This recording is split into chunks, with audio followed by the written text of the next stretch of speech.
रहमान रहीम अस्सलाम वालेकुम। मुनव्वर हुसैन आपके पेश खिदमत है। कौमों की ज़िंदगी को अगर आप गौर से देखें तो बाज़ दिन बड़े अच्छे होते हैं और बाज़ दिन बुरे होते हैं। अच्छे दिनों में उनके हवाले से जो बयानिया बनता है वो बड़ा पॉजिटिव बनता है और यूँ लगता है कि वो तरक्की करते पा रहे हैं, जबकि जब बुरे दिन होते हैं तो लगता ये है कि वो तनज़्ज़ुली का शिकार हैं।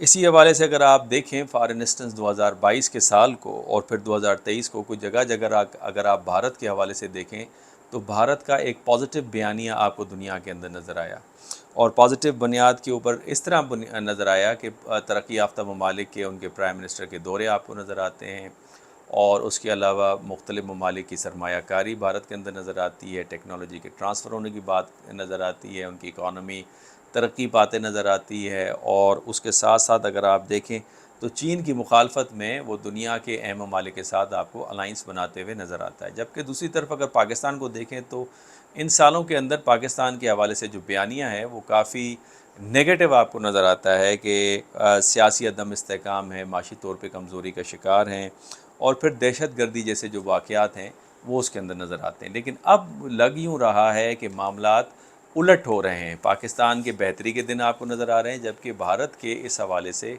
दिन ज़रा नेगेटिव नज़र आते हैं। मिसाल के तौर पे अगर सियासी मैदान में देखें तो मोदी सरकार को मुश्किलात पेश आ रहे हैं। माशी मैदान के अंदर अगर आप देखें तो इस वक्त मईशत जो है भारत की वो गिरावट का शिकार है सैलाब की वजह से और दो चार और इशूज़ जो मैं वक्तन फ़वक्तन आपको बताता भी रहा हूँ। अगर आप उनकी माशरे को देखें तो वहाँ पोलराइजेशन नज़र आती है मुख्तलिफ़ कास्ट सिस्टम की बुनियादों के ऊपर, दूसरी मजहबी नफ़रतों की बुनियाद के ऊपर।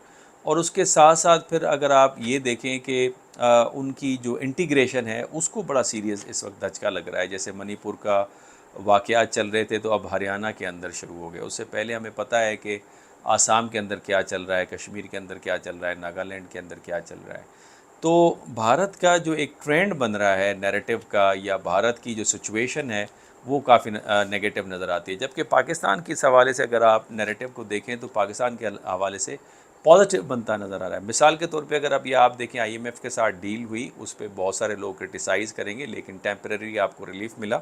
लेकिन फिर 10 साल आपने CPEC के ऊपर तकरीबात की और उसमें नए एग्रीमेंट्स या नए MOU साइन हुए और सेकंड फ़ेज़ के अंदर CPEC अंदर दाखिल हुआ। और उसके बाद फिर हम नॉर्थ साउथ कॉरिडोर की भी बात करें जिसके अंदर रेलवे ट्रैक जो है वो बिछारा जा रहा है अफ़गानिस्तान, उज़्बेकिस्तान से अफ़गानिस्तान और अफ़गानिस्तान से फिर पाकिस्तान, और पहली कंसाइनमेंट इस हवाले से पहुंच भी चुकी है। और फिर रूस के साथ तेल के मामलात और डिस्काउंटेड रेट के ऊपर तेल आ रहे हैं।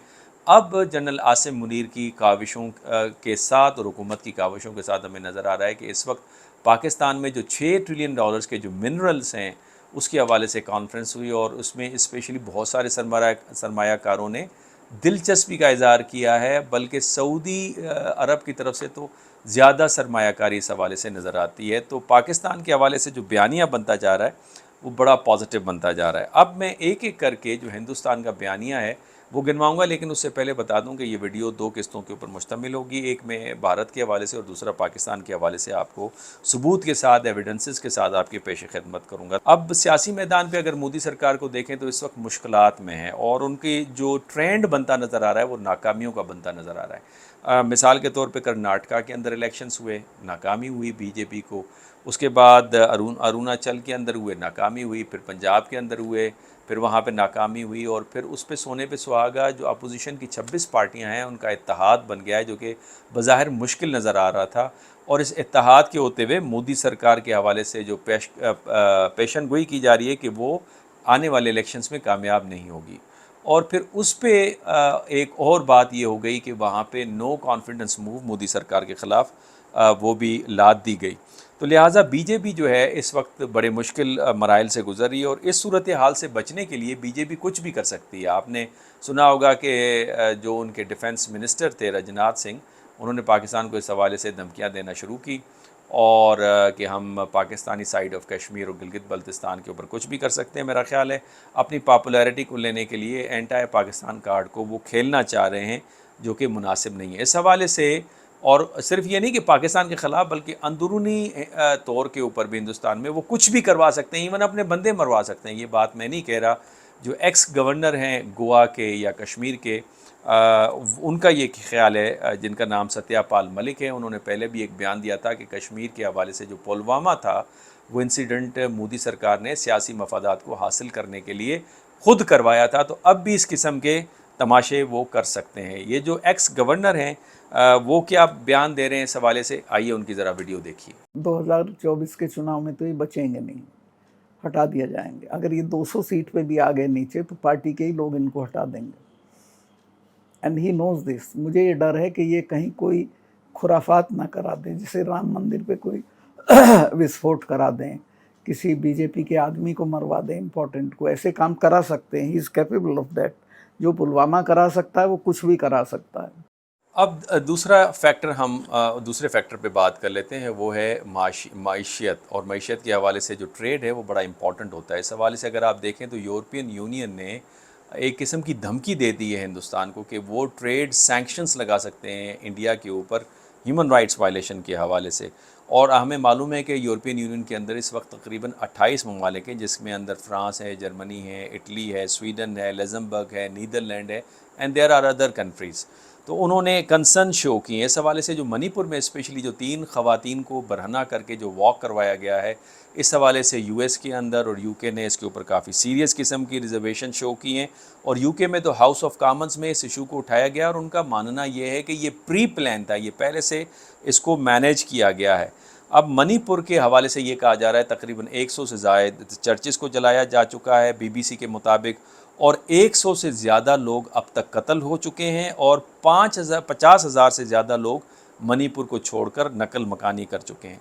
अब उनके वहाँ पे अटैक हो रहा है स्कूल्स के ऊपर जो क्रिश्चियन चला रहे हैं और मदारिस के ऊपर जो कि मुसलमान चला रहे हैं। अब देखना ये है कि मसला जो कि 90 दिन तकरीबन उसको होने को आए हैं, गवर्नमेंट उसको रिजॉल्व क्यों नहीं कर पाई, उसके ऊपर सीरियस होते हुए नज़र नहीं आ रही। अब जिन ख़वातीन को बरहना करके चलाया गया है उसमें एक खातून जो है वो किसी फ़ौजी की खातून है और उसकी उम्र तकरीबन 60 साल है। उसने इंडिया की फ़ौज के अंदर सर्विसेज दी हैं, वो कारगिल के अंदर लड़ चुका है अपनी जंग, श्रीलंका में लड़ चुका है। तो दूसरे लफ्ज़ों में अगर ये कहा जाए कि हिंदुस्तान के मफादात की उसने जंग लड़ी, लेकिन वो अपने घर की इज़्ज़त के हवाले से जंग जो है वो हार चुका है। हिंदुस्तान की मईशत को एक झटका सैलाबी रेले की वजह से भी है। हालिया बारिशें और फिर सैलाब और फिर दरियाओं का जो है वो उमड़ डाना, इसने काफ़ी नुकसान पहुँचाया है। अरुणाचल हो या फिर पंजाब हो, इस हवाले से कहा जा रहा है कि तकरीबन 50 से 100 बिलियन डॉलर्स का तकरीबन नुकसान हुआ है। और इंडियन इकॉनमी जो 6% से ग्रो कर रही थी वो गिरकर 2 से 3% पे आएगी और इसको मेंटेन करना भी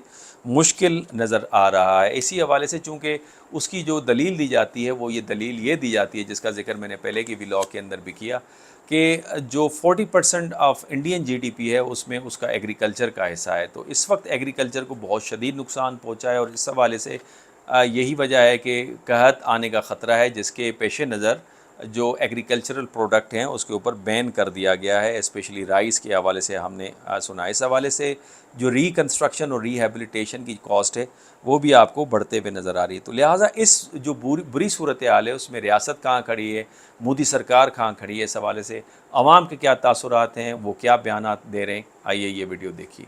उत्तर भारत में आफत भरी बारिश और कुदरत के कहर के चलते तबाही का मंजर जारी है। सबसे ज्यादा नुकसान पहाड़ी राज्य हिमाचल प्रदेश को उठाना पड़ रहा है। बीते कुछ दिनों से हो रही मूसलाधार बारिश के चलते नदियां उफान पर हैं। भूस्खलन और बादल फटने की घटना ने हालात को और बिगाड़ने का काम किया है। आसमानी आफत के बीच हिमाचल के किन्नौर जिले के नेशनल हाईवे 5 निगुलसरी के पास एक पहाड़ी से जबरदस्त लैंडस्लाइड देखा गया। मंडी में ब्यास नदी के उफान से 40 साल पुराना पुल ढह गया। हिमाचल में हो रही लगातार बारिश के चलते प्रशासन ने ट्रैवलिंग से बचने की सलाह दी है।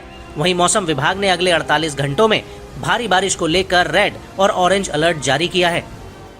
आखिरी हिस्से में मैं इंडियन पोलराइजेशन की बात करूंगा कि उनकी सोसाइटी के अंदर आपको पोलराइजेशन नज़र आती है और फिर डिसइंटीग्रेशन का भी ख़तरा है, जिसका जिक्र खुद प्रेसिडेंट ओबामा ने CNN को इंटरव्यू देते हुए कहा कि इंडिया टूटने की तरफ जा रहा है। और मैंने ये पहले भी बात कही है कि अमेरिकन हुकूमत अगर कोई भी बात पहुंचाना चाहती है किसी भी मुल्क को, तो और वो डायरेक्ट ख़ुद नहीं कह सकती, तो उसे कम से कम वो आउटसोर्स करते हैं। तो इस हवाले से प्रेसिडेंट ओबामा, जिसे एजेंसीज़ की इंफॉर्मेशन के हवाले से सपोर्ट हासिल है, उन्होंने इंटरव्यू में इसका जिक्र किया। अब मैंने जिक्र किया मणिपुर, अब मणिपुर के अलावा हरियाणा के अंदर एक रिलीजियस प्रोसेशन हो रहा था, उसके ऊपर फसादात फूट पड़े मुसलमान और हिंदुओं के दरमियान में। इस हवाले से तकरीबन अब तक 4 अमवात हो चुकी हैं, 3 पुलिसमैन बहुत शदीद ज़ख्मी हैं और वेंटिलेटर के ऊपर हैं, और इंतज़ामिया ने मंगल से कर्फ्यू नाफिज किया हुआ है स्पेशली नून डिस्ट्रिक्ट के अंदर। और इस वक्त मॉब जो है वो मुख्तलिफ़ जगहों के ऊपर हमला कर रहा है, स्पेशली पलवाल, फरीदाबाद, कुरगांव में, और 16 गाड़ियों को और बेतहाशा दुकानों को इस वक्त तक नज़र आतिश किया जा चुका है, और तालीमी इदारे इस वक्त बंद हैं, और 144 सेक्शन जो है वो नाफिज की गई है CRPC के तहत। तो लिहाजा जो मैं शुरू में जो वीडियो की ये बात कह रहा था, जिससे मैंने ये एक अजम्पशन दी, और उस अजम्पशन से इस वीडियो का मैंने आगाज़ किया कि हिंदुस्तान का बदकिस्मती से एक बुरे दिन स्टार्ट हो गए। और मैं इसीलिए कहता हूँ कि जब पाकिस्तान हिंदुस्तान के साथ बातचीत करना चाहता है, खेलना चाहता है, और हिंदुस्तान का ये कहना, हिंदुस्तान से मुराद पूरे लोगों के नहीं, हुकूमत का ये मानना अपने सियासी मफादात की खातिर कि हम नहीं खेलेंगे और हम नहीं किसी भी किस्म की बातचीत करेंगे, तो वो इसी बुनियाद पे कि हम पाकिस्तान के साथ क्यों बातचीत करें, क्योंकि पाकिस्तान के बुरे दिन चल रहे हैं और पाकिस्तान से हमें बातचीत करने का कोई फ़ायदा नहीं है। तो इस वक्त अब हिंदुस्तान के दिन बुरे चलें तो क्या पाकिस्तान भी उसी तरह के जवाबात देगा हिंदुस्तान को, जिस तरह से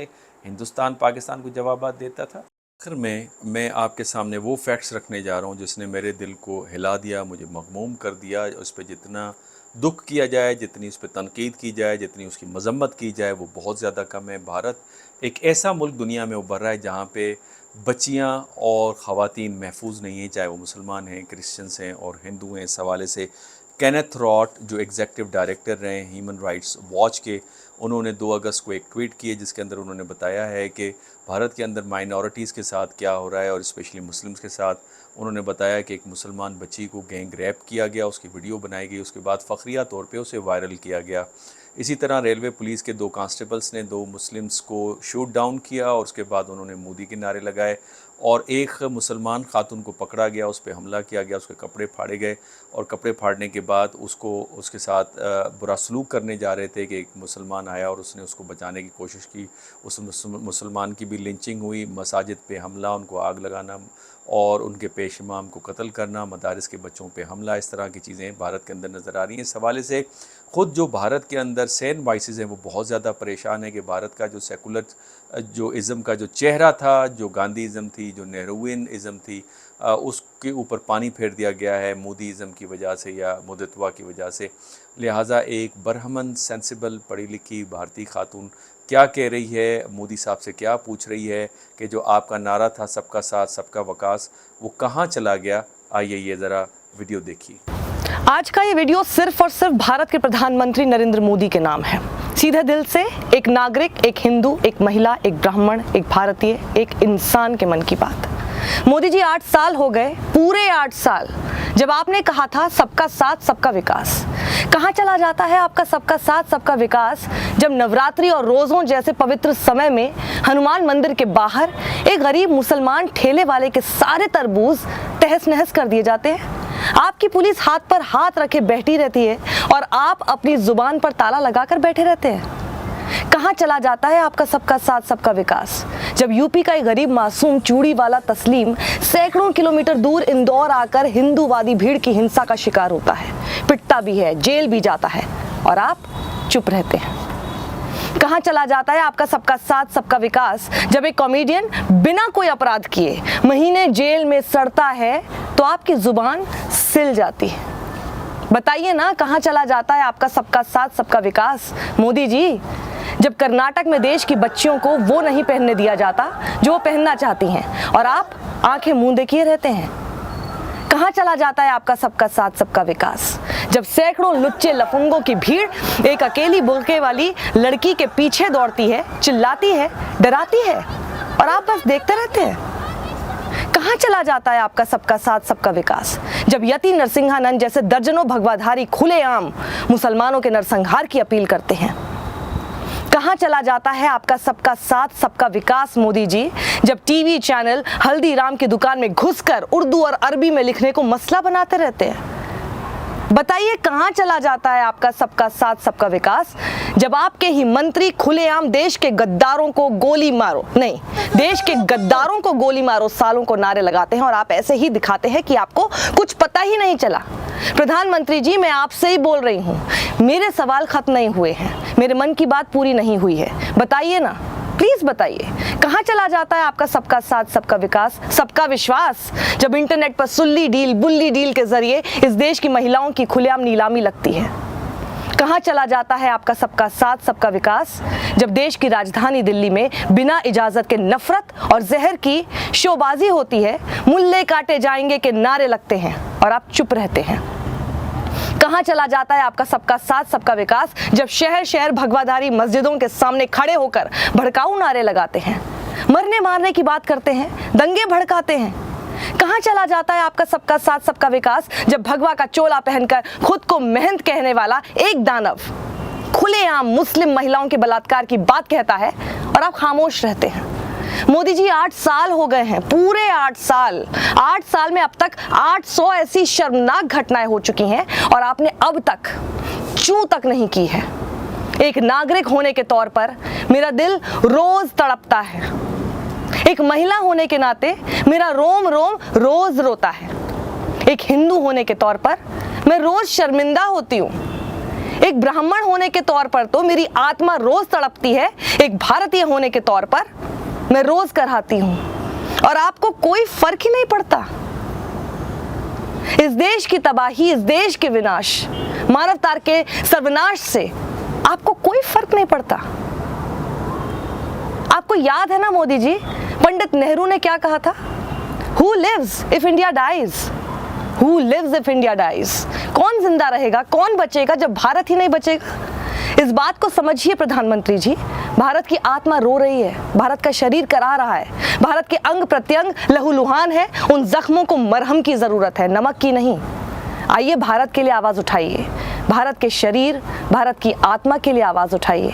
बोलिए, बोलिए, प्रधानमंत्री की तरह बर्ताव कीजिए मोदी जी, अपनी चुप्पी तोड़िए वरना कुर्सी छोड़िए।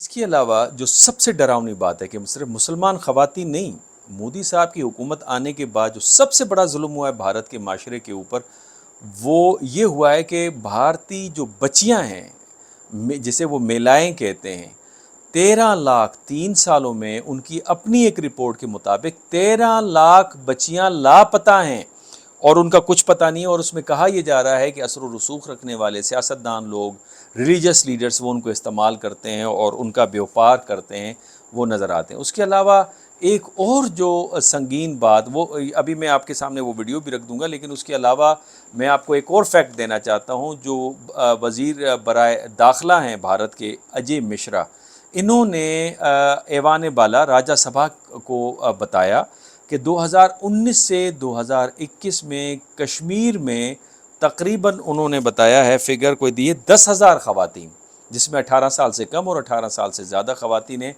वो लापता हैं। जिसमें उन्होंने बताया कि 2019 से 2021 तक 18 साल से कम उम्र तकरीबन 1148 बच्चियाँ गायब हैं और 18 साल से ज़्यादा 8617 बच्चियाँ गायब हैं, ख़वातीन गायब हैं। ये आलम है, सिर्फ कश्मीर में नहीं, सिर्फ मुसलमानों की नहीं, सिर्फ क्रिश्चियंस की नहीं, ओवरऑल इंडियंस जो ख़वातीन हैं उनके ऊपर क्या जुल्म और बर्बरियत ढाई जा रही है, ये ज़रा सुनिए, ये जो रिपोर्ट है इंडिया की। 3 साल में 13 लाख महिलाएं लापता। मोदी काल में बेटियों का जीना मुहाल हो चुका है। कहीं स्कूलों से बेटियां लापता हो रही हैं, तो कहीं सड़कों से उन्हें उठाया जा रहा है, कहीं चलती गाड़ी से अपहरण कर लिया जाता है, तो कहीं कॉलेजों से उन्हें गायब कर दिया जा रहा है। बेटी घर से निकली है तो वो सुरक्षित लौट आएगी, ये सबसे बड़ा सवाल है। मोदी सरकार में बेटियों को पालना और उसकी इज्जत आबरू बचाए रखना माँ बाप के लिए सबसे बड़ा चैलेंज बन गया है। पिछले हफ्ते संसद में पेश किए गए आंकड़े एनसीआरबी की रिपोर्ट से इस बात का खुलासा हुआ है कि देश भर में महज 3 साल में 13 लाख महिलाएं लापता कर दी गयी। 2019 से 2021 के बीच लापता हुई 13 लाख महिलाओं में से 18 साल से ऊपर की 10,61,648 महिलाएं लापता हैं। तो वहीं 18 साल से कम उम्र की 2,51,430 लड़कियां लापता हुई हैं। भाजपा शासित मध्य प्रदेश में सर्वाधिक 1,60,180 महिलाएं और 38,234 लड़कियां लापता हुई। सवाल पैदा होता है कि देश की ये बेटियां लापता होकर कहां जा रही हैं। जानकारों का मानना है कि ये भाजपाई गुंडों की हवस का शिकार बन रही हैं। भाजपा का एक घड़ा महिला तस्करी के कारोबार में लिप्त पाया गया है। भाजपा के गुंडे कहीं देह व्यापार चला रहे हैं, कहीं बेटियों का बलात्कार कर रहे हैं, कहीं बलात्कारियों की रिहाई के लिए रैली निकाल रहे हैं, कहीं सरकार में बैठे भाजपाई बलात्कारियों को पुलिस संरक्षण दे रहे हैं। मोदी सरकार देश की बेटियों के लिए एक कहर बनकर आई है। इस सरकार में गुंडों, हत्यारों और बलात्कारियों के हौसले इतने ज्यादा बढ़ गए हैं कि वो जहां चाहें बेटियों को अपने जुल्म का निशाना बना लेते हैं और सरकार मूक दर्शक बनी रहती है। जुमलों और झांसों में ना आओ, भाजपा से बेटी बचाओ। ये बड़ी दुख वाली पिक्चर मैंने इंडिया की आपके सामने रखी। अब मैं इसके ऊपर दिली तौर पे ख़ुद भी खुश नहीं हूँ। आखिरकार वो भी इंसान हैं, हमारे पड़ोसी हैं। इस हवाले से हम हमेशा उनके लिए अच्छा भी सोचते हैं। लेकिन सवाल वहीं पे है कि अगर आज आप पाकिस्तान के साथ नहीं खेलना चाहते, बातचीत नहीं करना चाहते, हमारे prime minister, ex prime minister और मौजूदा प्राइम मिनिस्टर ने हमेशा ऑफ़र दी, अगर आप नहीं करना चाहते इस बुनियाद पे कि आपके हालात ठीक नहीं है, तो आप अपने हालात भी ज़रा देख लीजिए कि आपके हालात कहाँ पे खड़े हैं। लिहाजा सवाल फिर अगेन वहीं पे उठता है कि क्या आपके हालात को देखकर कल को पाकिस्तान भी इनकार करेगा, हम आपसे खेलने को तैयार नहीं, हम आपसे बातचीत करने के लिए तैयार नहीं, आपसे व्यापार करने को तैयार नहीं। आज के लिए इतना ही। अगर आपको व्लॉग पसंद आया है तो आप इसे लाइक भी कीजिए। आपके कमेंट्स का इंतज़ार रहेगा। अगर आपको इख्तलाफ है तो एविडेंसेस के साथ ज़रूर आप अपनी आर्गूमेंट को मेरे सामने रखिए। अगले व्लॉग में मैं पाकिस्तान के बारे में बताऊंगा कि पाकिस्तान की बहुत सारी पॉजिटिव चीज़ें क्या नज़र आ रही हैं, वो मैं आपके सामने रखूँगा। अल्लाह हाफ़िज़।